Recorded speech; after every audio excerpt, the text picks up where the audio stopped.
Prezident İlham Əliyev, birinci xanım Mehriban Əliyeva və qızları Arzu Əliyeva fevralın 25-də Xocavənd şəhərində görülmüş işlərlə tanış olublar. Dövlətimizin başçısına və birinci xanıma şəhərdə görülmüş işlər barədə məlumat verildi.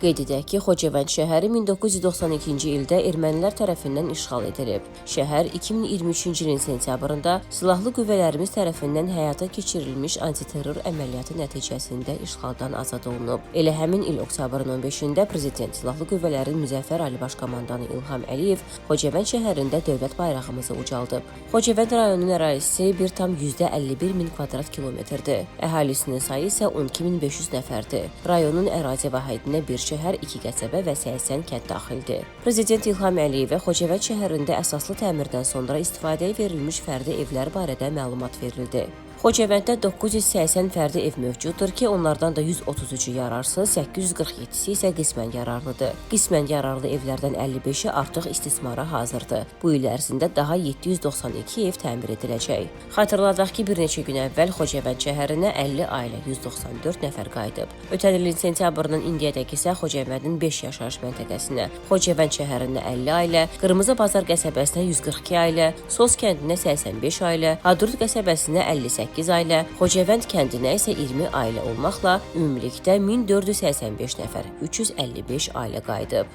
Sonra Prezident İlham Əliyev, birinci xanım Mehriban Əliyeva və qızları Arzu Əliyeva Xocavənd şəhərinə köçmüş İlqar Həsənovun evində oldular və söhbət etdilər.